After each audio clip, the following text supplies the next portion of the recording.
Bonjour, c'est Cindy Dauvin et bienvenue dans le Tête-à-Tête QVT. Avec mes invités, nous allons aborder des thèmes en lien avec la qualité de vie au travail. Bonjour François Michalon, bienvenue dans notre Tête-à-Tête QVT. Pouvez-vous nous parler un peu de vous, de votre parcours et de ce que vous faites? Alors, à la base, je suis un entrepreneur, c'est-à-dire qu'aujourd'hui, j'ai 59 ans. Ça fait 40 ans que j'entreprends. Ça fait partie de mon ADN.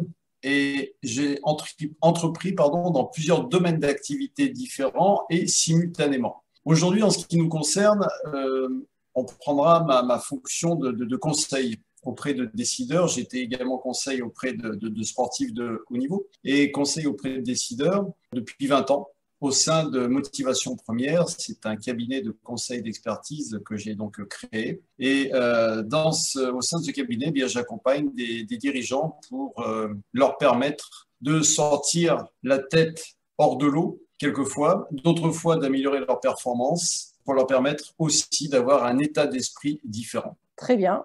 On va parler de votre livre, Le Burn-out, le vrai du faux. Quelles sont les raisons qui vous ont poussé à écrire cet essai? Alors, les raisons, elles sont à la fois multiples et elles sont parce que j'avais des clients qui ont vécu un burn-out. Moi, j'en ai vécu un il y a très, très longtemps, à une époque où le mot burn-out n'était encore pas utilisé. Et sur ces cinq dernières années, j'ai eu pas mal de cas de personnes qui étaient en épuisement, qui étaient en charge mentale, qui étaient même en burn-out. De tout ça, un jour, je me retrouve à une interview avec un médecin qui s'appelle le Dr Ali Fdi, médecin d'urgence, qui est en ce moment assez mis en évidence sur les plateaux télé.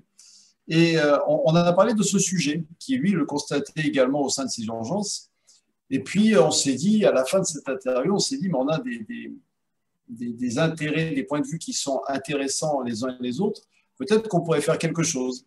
Et en plus de cela, je me suis occupé, j'ai sauvé, comme lui-même le dit, j'ai sauvé du burn-out le docteur Alain Delabo, qui est médecin, nutritionniste et père de la chrononutrition.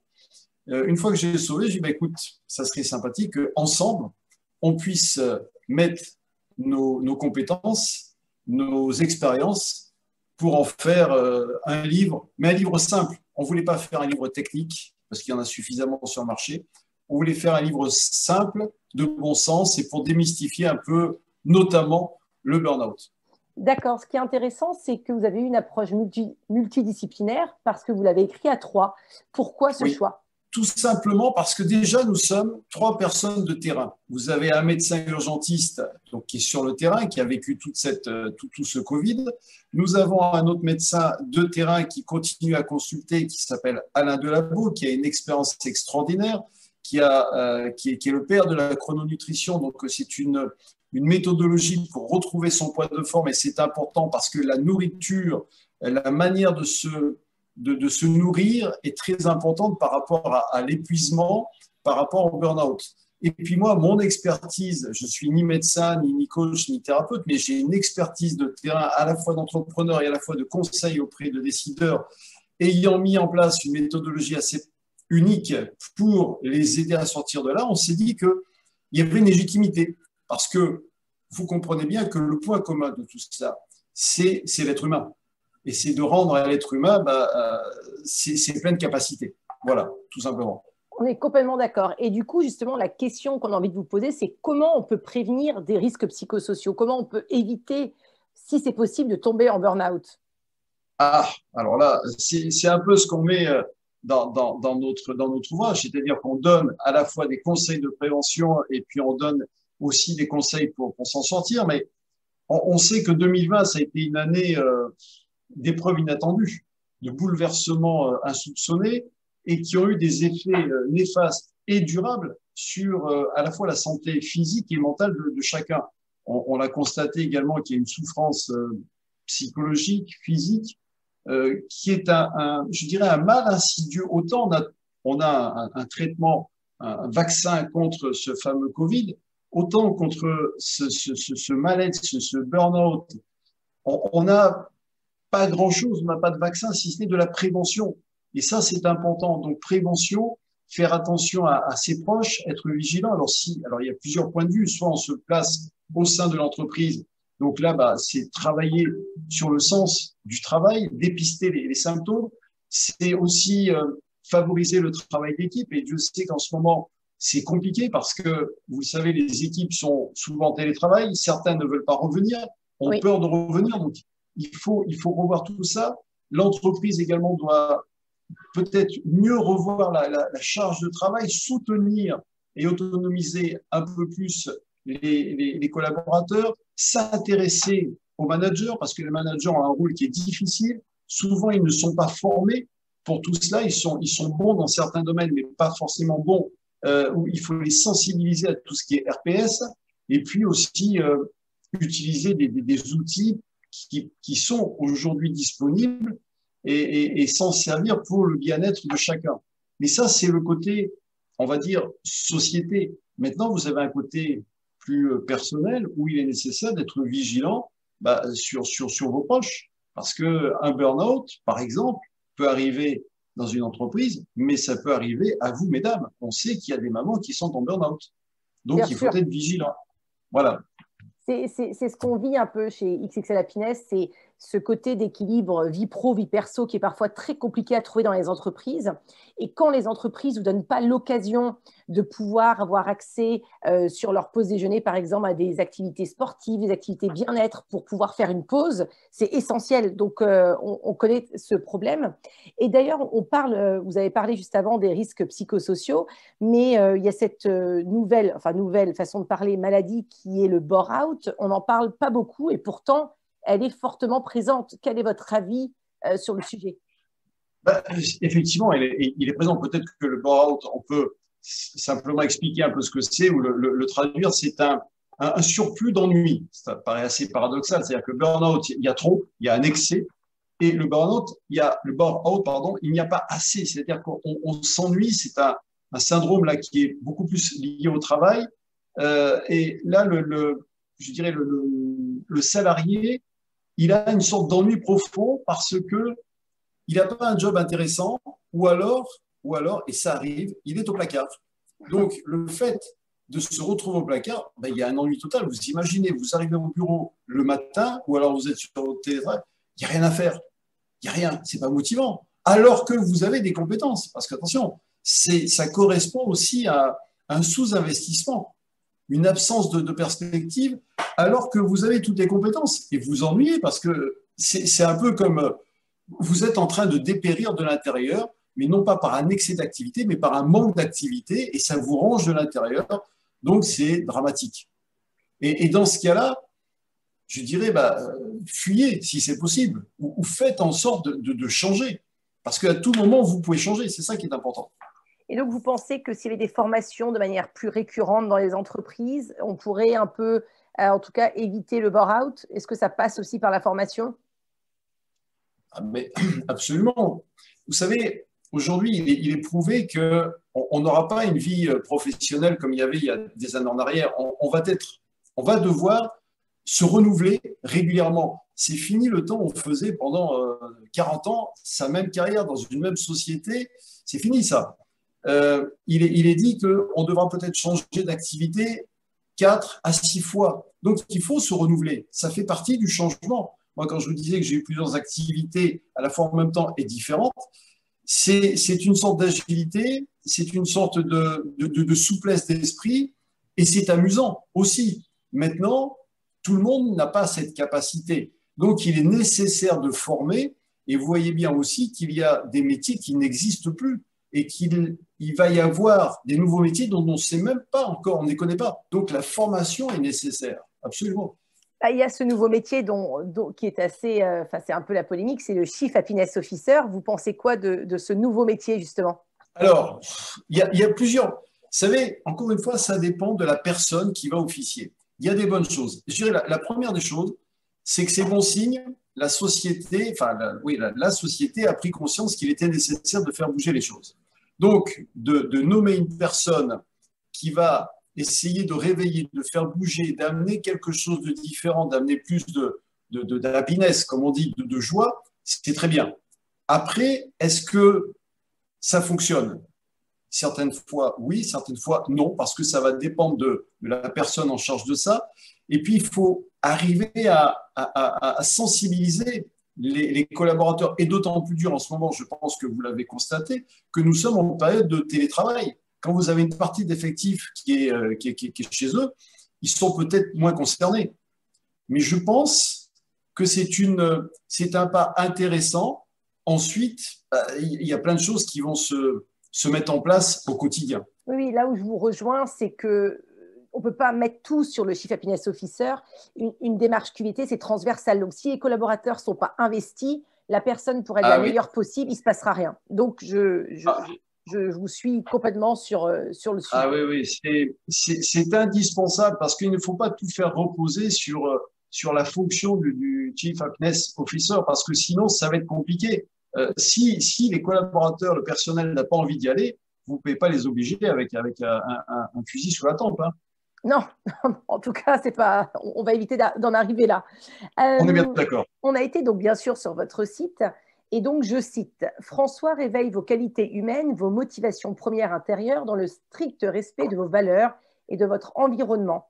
Ce sont donc des mots écrits sur votre site. Comment on fait pour réveiller les qualités humaines et les motivations premières intérieures? Il y a une technique, une méthode que vous avez créée, inventée? Oui, absolument. Bah, déjà, c'est bon signe parce qu'on dit réveil. Donc, si on réveille, ça veut dire qu'elles existent. Pas faux. C'est déjà important. C'est comme le matin, quand on se réveille, ça veut dire qu'on est en vie.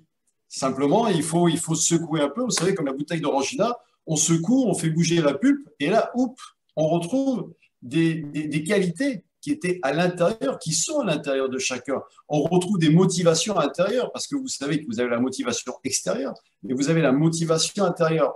Or, en pratiquant la méthodologie que j'ai mise en place il y a 20 ans, eh bien, je vais alléger l'être humain.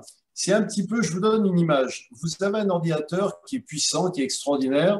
Vous allez vous en servir jusqu'au moment où il va ramer, parce qu'il y a trop de dossiers, il y a trop de choses qu'on a oubliées. Donc, vous arrivez, vous allez mettre déjà un programme antivirus qui va tout nettoyer. Et puis ensuite, vous allez dire, mais ça, ce dossier, c'est ça. Vous allez alléger, vous allez trier, vous allez mettre dans un cloud. Eh bien, je fais la même chose avec mes dirigeants, avec mes clients, c'est-à-dire que la méthodologie permet de les alléger. Et en vous allégeant, eh bien, vous allez retrouver en vous des capacités que vous aviez oubliées ou même que vous n'imaginiez même pas. Et ça va vous permettre d'avoir un nouvel état d'esprit. Et ce nouvel état d'esprit, je dirais, vous allez surfer sur la vague crise, Covid et les aléas de la vie. Parce que dans tous les cas, il y aura toujours des aléas de la vie. Mais le plus important, c'est de surfer sur cette vague pour être au mieux de sa forme. Ça a l'air hyper facile, on a envie de s'y mettre tout de suite. Parfois, ça semble compliqué. En fait, on se rend compte dans les entreprises que parfois, par le manque de communication et par la méconnaissance des managers, tout semble compliqué, comme on est au pied de la montagne, alors que quand on est accompagné par des spécialistes, tout est tout de suite beaucoup plus facile. Et oui, mais c'est là l'intérêt d'être accompagné. N'oublions pas que quand on va en cours, quand on est étudiant, on va en cours pour apprendre. On a des professeurs, on a des mentors, on a des spécialistes qui vont vous expliquer les grandes lignes. Puis après, vous êtes confronté à la réalité du terrain. Mais à tout moment, on a besoin d'être accompagné par quelqu'un qui a fait le chemin, qui a plus d'expérience et qui va nous faire gagner du temps. Il faut être pragmatique, surtout dans cette période où tout va très, très vite. Donc, adressez-vous aux bons spécialistes, parce qu'il y en a beaucoup. Trouvez celui qui va vous correspondre, parce que c'est important aussi, avec lequel vous ayez un bon feeling, parce que c'est réellement, moi je dis, un travail d'accompagnement. C'est pas tout de donner un conseil, non, c'est la mise en application, c'est l'accompagnement jusqu'au, je dirais, à la réussite et au succès. Et le succès, c'est de voir la personne qui change et qui dure dans ce changement. C'est-à-dire des changements qui sont pérennes et qui apportent satisfaction et qui lui donnent du sens à sa vie. Complètement. Alors, comme vous le savez, chez XXL, nous, on est persuadés des bienfaits du sport, du bien-être, de la nutrition. C'est sur ça qu'on travaille. Et en quoi, justement, la pratique du sport et avoir une bonne hygiène de vie peuvent permettre d'éviter l'épuisement professionnel? C'est indispensable. Alors, pratique du sport, je mettrai un bémol parce que certains vont dire, oui, mais je ne suis pas sportif. Faites de la marche. Bien sûr. Ne serait-ce que de marcher, on peut marcher de partout. Voilà, à Paris où je suis, tous mes clients, quand je les reçois dans un jardin. Et ensemble, on va marcher. Donc déjà, il se passe quelque chose. Vous êtes chez vous, allez marcher. Vous avez la possibilité, vous êtes en état physique, faites du sport, mais ne faites pas non plus du sport à outrance parce que c'est pas bon. Pourquoi faire du sport? Parce que si vous pratiquez régulièrement du sport, eh bien, ça va vous permettre de réduire l'anxiété. Parce qu'aujourd'hui, dans le monde dans lequel on vit, c'est obligé qu'on ait de l'anxiété. Si vous écoutez les informations, c'est plus vous en êtes. Donc, en période de stress, on est toujours en période de stress. Eh bien, il faut savoir que le corps sécrète une hormone qui s'appelle le cortisol. Et c'est en quelque sorte cette hormone qui va vous dire de vous enfuir à grandes enjambées devant un danger. Donc, faire du sport, ça vous permet de faire retomber la pression. D'ailleurs, vous l'avez peut-être constaté, si vous êtes coureur ou si vous faites autre chose, oui. Après, vous dites « Ah, dis donc, ça me fait du bien. Je suis fatigué, mais oh, ça fait du bien. » Donc, prenez une bonne douche. Le sport est nécessaire. Une activité physique est nécessaire, quel que soit votre âge. Surtout, quel que soit votre âge, parce que vous constatez que souvent, au plus on va dans l'âge, oh, bah non, je ne peux plus bouger. Non, non, non, non, non. C'est la volonté, c'est l'action, c'est nécessaire. Et puis, vous l'avez dit tout à l'heure, une bonne hygiène de vie. Alors, qu'est-ce qu'une bonne hygiène de vie? Normalement, on va dire, on se douche tous les jours, c'est très bien, on se lave les dents, c'est parfait. Mais l'hygiène de vie commence déjà par les formes de pensée. Très important. Quelles sont vos formes de pensée? Vous savez qu'aux dernières statistiques, on en avait à peu près 60, 65 000 par jour, ça dépend. Dans ces 60 000, il y a beaucoup on va dire, de pensées qui ne servent à rien, qui sont négatives, qui vous polluent. Donc, faites attention à vos émotions également. Et puis, parce que là, ça rejoint le docteur Alain Delabo, faites attention à ce que vous mangez. Ne mangez pas n'importe quoi, n'importe comment et n'importe quand. Ça passe par là, parce qu'on s'est aperçu que des personnes pouvaient être épuisées parce qu'il n'y avait pas une bonne nourriture. Ça ne veut pas dire forcément une nourriture chère, mais ça peut être une simple nourriture de qualité que vous allez peut-être préparer vous-même plutôt que d'acheter des plats tout faits. C'est de manger avec un certain état d'esprit. Et tout cela participe à une bonne hygiène de vie. Voilà. Donc, simplement, un peu de sport, en tout cas de la marche tous les jours, et l'idée de manger des plats à des heures régulières, si possible, fait maison, c'est encore mieux. C'est ma conviction. Alors, je fais tous mes plats maison au bureau et je cours et fais du sport 3 à 4 fois par semaine. Donc, je ne peux que valider. Et j'ai en effet ensuite de « Ouah, ça fait du bien, même si c'était dur. » Oui, non, mais c'est ça, bien sûr. Mais c'est là l'intérêt, parce qu'effectivement, à certains moments, oh, j'ai pas envie. Mais non, allez, on se force parce que ça fait travailler la volonté. Et ça, c'est bénéfique. C'est bénéfique et on a besoin encore plus en ce moment. Ouais. Donc, pour finir, on a notre fameuse question traditionnelle de notre podcast. C'est qui souhaitez-vous nominer pour la prochaine interview de notre tête-à-tête QVT? Alors, effectivement, pour cela, j'ai pensé à une personne qui correspond parfaitement à votre état d'esprit. Il s'appelle Gilles André. Gilles André. Ah, je connais Gilles André. Oh, ben voilà. Donc, j'ai pensé à lui parce que, quelque part, c'est comme il se définit, un passeur de bien-être au travail. Et je pense qu'il sera comme un poisson dans l'eau avec ces questions. Donc, je nomine, si vous en êtes d'accord, Gilles André.